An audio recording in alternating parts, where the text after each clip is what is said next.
क्या पाकिस्तान में शहबाज शरीफ की कुर्सी खतरे में है? क्या पाकिस्तान में शहबाज शरीफ आर्मी के गुलाम है?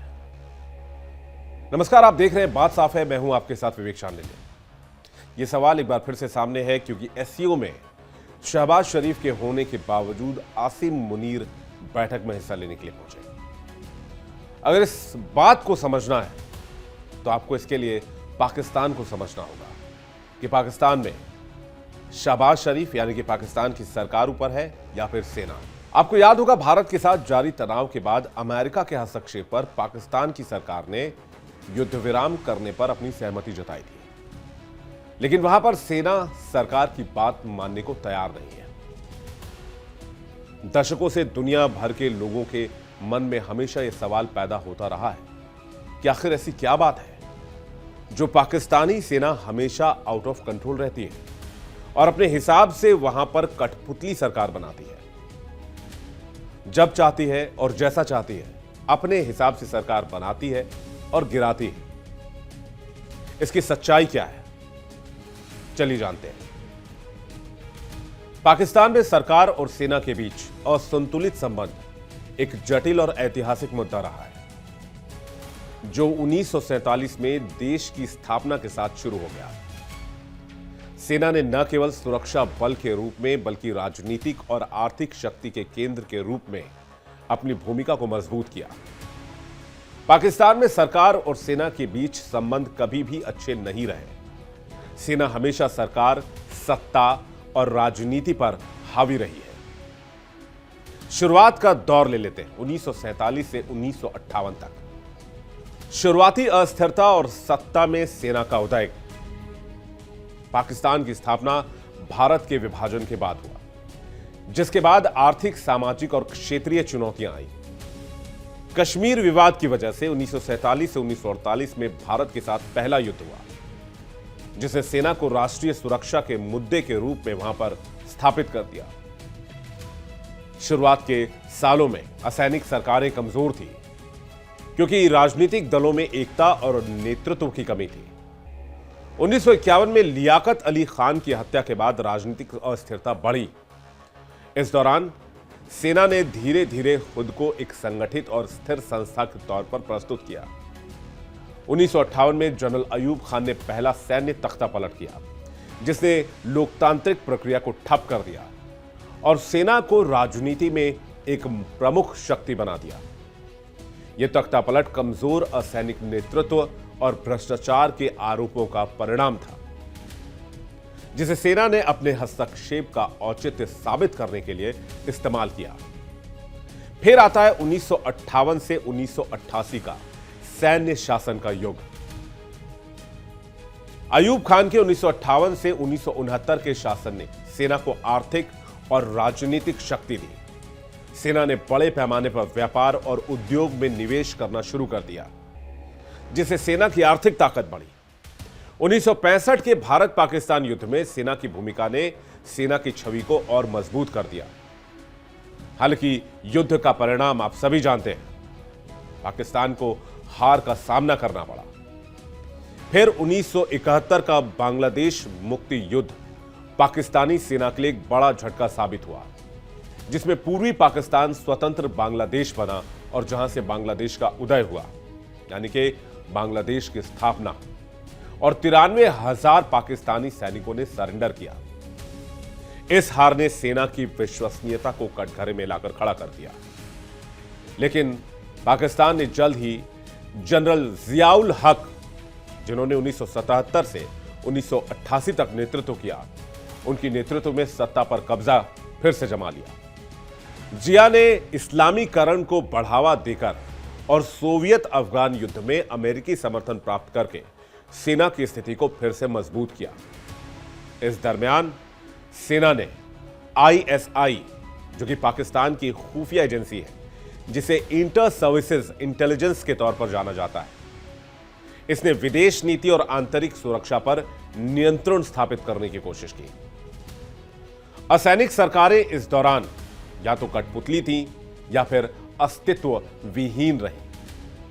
फिर आता है 1988 से 1999 का दौर, जहां पर लोकतंत्र की कोशिशें होती हैं और सेना का दबदबा दिखता है। जियाउल हक की मौत के बाद बेनजीर भुट्टो और नवाज शरीफ जैसे नेताओं ने लोकतांत्रिक सरकारें बनाई, लेकिन इस दरमियान भी सेना का प्रभाव कम नहीं हो सका। 1990 के दशक में सेना ने कश्मीर में छद्म युद्ध और आतंकवादी समूहों को समर्थन देकर भारत के खिलाफ अपनी रणनीति को तेज कर दिया। साल 1999 में जनरल परवेज मुशर्रफ ने तख्ता पलटकर नवाज शरीफ से सत्ता हथिया ली, क्योंकि शरीफ ने सेना प्रमुख को बदलने की कोशिश की थी। इस घटना ने पूरी दुनिया को दिखाया कि सेना असैनिक सरकारों को अपनी मर्जी के खिलाफ फैसले लेने की इजाजत पाकिस्तान में नहीं देती है। और फिर आता है 2008 से 2025 का दौर, छद्म लोकतंत्र और सेना की पकड़ वाला माहौल। 2008 में लोकतंत्र की बहाली के बाद सेना ने प्रत्यक्ष शासन को छोड़ दिया, लेकिन सेना ने वास्तव में कभी शासन छोड़ा ही नहीं था। अप्रत्यक्ष रूप से सेना नीतियों को प्रभावित करती रही। जनरल राहिल शरीफ और बाद में जनरल बाजवा ने विदेश नीति, विशेष तौर पर भारत और अफगानिस्तान के संबंधों पर पूरा कंट्रोल बनाए रखा। 2018 में इमरान खान की सरकार को सेना का समर्थन प्राप्त था, लेकिन 2022 में इमरान खान के हटने के बाद सेना ने शहबाज शरीफ की सरकार पर दबाव बढ़ा दिया। 2025 में पहलगाम हमले और ऑपरेशन सिंदूर के बाद सेना ने सरकार को भारत के खिलाफ आक्रामक रुख अपनाने पर मजबूर किया, जिससे साफ हो गया कि प्रमुख नीतिगत फैसले पाकिस्तान में आज भी सेना ही लेती है। हाल के 2024 के चुनाव में भी सेना पर हस्तक्षेप करने के आरोप लगे, इमरान खान को दबाने के आरोप लगे और एक कठपुतली सरकार यानी कि शहबाज शरीफ सरकार को पाकिस्तान की सत्ता में लाने के प्रयास के आरोप लगे। अगर तनाव के कारणों को देखें तो सेना ने शुरुआती अस्थिरता का फायदा उठाकर सत्ता पर कब्जा किया और कभी भी पूर्ण असैनिक नियंत्रण स्वीकार नहीं किया। सेना का बड़े पैमाने पर व्यापार, रियल एस्टेट और उद्योग में नियंत्रण रहा, जो से आर्थिक रूप से स्वतंत्र बनाता गया। विदेश नीति पर भी सेना का ही नियंत्रण रहा, जिसमें भारत, अमेरिका और चीन के साथ संबंधों में सेना का दबदबा नजर आया। और बहुत ज्यादा पीछे जाने की जरूरत नहीं है। व्हाइट हाउस में जब पाकिस्तान की तरफ से लंच के लिए किसी को आमंत्रित किया गया तो वो थे पाकिस्तान के जनरल असीम मुनीर, जिससे सरकार की भूमिका सीमित नजर आई और सेना की भूमिका सबसे ज्यादा और सबसे बड़ी नजर आई। सेना ने कहा कि आतंकवाद विरोधी अभियान वो चला रही है, लेकिन आतंकवाद के साथ पाकिस्तान की सेना हमेशा खड़ी नजर आई और यही आतंकवाद की नीति, कश्मीर नीति के जरिए उसने इंप्लीमेंट करने की कोशिश की। बार बार तख्ता पलट और भ्रष्टाचार ने असैनिक सरकारों की विश्वसनीयता को कमजोर किया। पाकिस्तान में सेना और सरकार के तनाव का जो कारण रहा, उसमें पाकिस्तान में सेना और सरकार के बीच आर्थिक और राजनीतिक ताकत का बहुत महत्वपूर्ण योगदान माना जाता है, जो कमजोर लोकतांत्रिक संस्थानों और बार बार सैन्य हस्तक्षेप से मजबूत होती चली गई। 1947 से 2025 तक सेना ने हर प्रमुख संकट का इस्तेमाल अपनी स्थिति को मजबूत करने के लिए किया। अगर पाकिस्तान की बात करें तो संस्थाएं तब तक मजबूत नहीं होंगी जब तक सेना का दखल खत्म नहीं होगा, और इसलिए कहा जाता है कि यह असंतुलन बना रहेगा।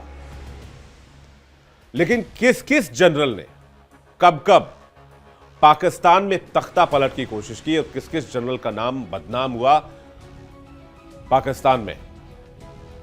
1958 से कहानी शुरू होती है, जहां पाकिस्तान के तत्कालीन सेना प्रमुख अयूब खान ने लोकतंत्र का गला घोटते हुए सत्ता अपने हाथ में ले ली और देश में मार्शल लॉ लगा दिया। इसके बाद वो 1960 में देश के राष्ट्रपति भी बन गए। याह्या खान ने भी लोकतंत्र का गला घोटा। अयूब खान के इस्तीफे के बाद साल 1969 में जनरल याह्या खान सत्ता पर काबिज हुए। जनरल याह्या खान के नेतृत्व में ही पाकिस्तान को 1971 में भारत के हाथों करारी हार का सामना करना पड़ा और बांग्लादेश के रूप में एक नया राष्ट्र बना। इसके बाद जियाउल हक ने भुट्टो सरकार को बर्खास्त कर दिया। साल 1977 में जनरल जियाउल हक ने लोकतांत्रिक तरीके से चुनी गई प्रधानमंत्री जुल्फिकार अली भुट्टो की सरकार के खिलाफ बगावत की और उन्हें पद से हटा दिया और देश में एक बार फिर से मार्शल लॉ लागू हो गया। यही नहीं, पाकिस्तान में पूर्व प्रधानमंत्री भुट्टो को 1979 में फांसी पर चढ़ा दिया गया। इसके बाद बेनजीर ने पिता की विरासत संभाली। साल 1986 में जुल्फिकार अली भुट्टो की बेटी बेनजीर भुट्टो ने निर्वासन से लौटकर पाकिस्तान पीपुल्स पार्टी का नेतृत्व किया, लेकिन इस दरमियान जियाउल हक की रहस्यमयी मौत हो गई। जनरल जियाउल हक की अगस्त 1988 में एक हवाई दुर्घटना में रहस्यमय तरीके से मौत हो गई। इसके बाद गुलाम इशाक खान देश के राष्ट्रपति बने और बेनजीर ने आम चुनाव में जीत हासिल की। फिर होता है नवाज शरीफ का उदय। साल 1990 में बेनजीर को भ्रष्टाचार और अक्षमता के आरोपों में बर्खास्त कर दिया गया और नवाज शरीफ बने देश के नए प्रधानमंत्री। लेकिन साल 1993 में राष्ट्रपति इशाक खान और नवाज शरीफ दोनों को ही सेना के दबाव में इस्तीफा देना पड़ा। आम चुनाव हुए तो बेनजीर एक बार फिर से सत्ता में लौटी और अब फारूक अहमद खान राष्ट्रपति की कुर्सी तक पहुंच गए, जिन्होंने 1996 में बेनजीर की सरकार को बर्खास्त कर दिया। लेकिन साल 1997 में नवाज शरीफ की पाकिस्तान मुस्लिम लीग पार्टी ने चुनाव जीत लिया और नवाज शरीफ एक बार फिर से देश के राष्ट्रपति बने।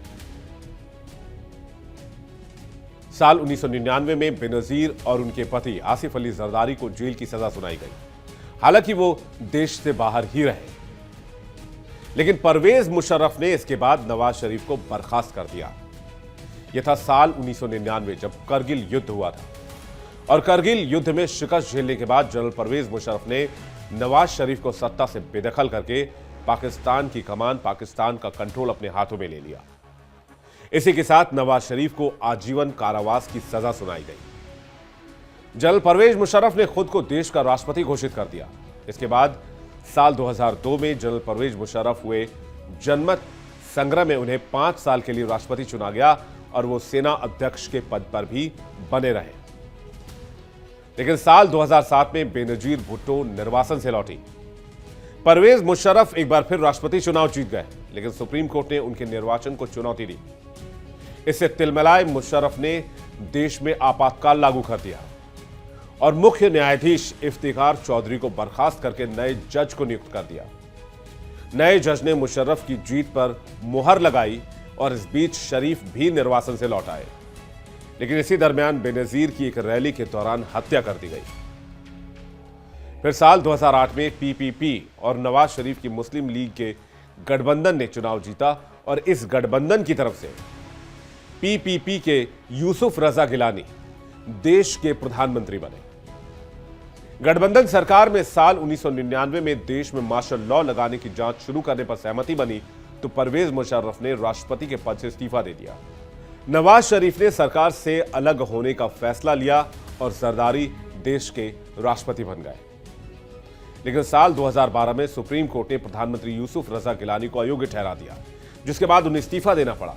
दरअसल उनकी सरकार ने जरदारी के खिलाफ भ्रष्टाचार के मामले में दोबारा खोले जाने से इनकार कर दिया था। इसके बाद रजा परवेज अशरफ देश के प्रधानमंत्री बने। तो बात साफ है कि भारत और पाकिस्तान दोनों देश एक साथ आजाद हुए थे। दोनों देशों को आजाद हुए 70 से ज्यादा साल का वक्त गुजर गया, लेकिन एक तरफ भारत में लोकतंत्र की जड़ें लगातार मजबूत होती चली गई और दूसरी तरफ पाकिस्तान में बार बार लोकतंत्र का गला घोंटा गया। असल में पाकिस्तान के लिए लोकतंत्र एक अबूझ पहेली ही बना रहा। यहां लोकतांत्रिक तरीके से चुनी गई सरकारें कम और सैन्य तानाशाह ज्यादा रहे। पाकिस्तान अपनी तरह का इकलौता देश है जहां जनता भी सेना से लोकतांत्रिक तरीके से चुनी गई सरकार को बर्खास्त करने की मांग करती दिखती है। एक बार फिर पाकिस्तान में लोकतांत्रिक तरीके से चुने गए प्रधानमंत्री नवाज शरीफ को पूर्व में किए गए अपने घोटालों के कारण कुर्सी गंवानी पड़ी। लेकिन ऐसा पाकिस्तान में बार बार होता रहा है और कुछ ऐसा ही नजारा अब नवाज शरीफ के छोटे भाई शहबाज शरीफ के साथ दिख रहा है, जहां बड़े फैसले आसिम मुनीर लेते हैं। डोनाल्ड ट्रंप के साथ मीटिंग असीम मुनीर करते हैं। एससीओ में भी असीम मुनीर का ही दबदबा दिखता है। शहबाज शरीफ एक कठपुतली की तरह असीम मुनीर के आगे पीछे घूमते नजर आते हैं, असीम मुनीर के इशारों पर नाचते नजर आते हैं। इसलिए पाकिस्तान में लोकतंत्र एक मिथ्या है, एक झूठ है और एक ऐसा स्याह इतिहास है जिसे कभी भुलाया नहीं जा सकता है। बात साफ है, मैं फिलहाल इतना ही।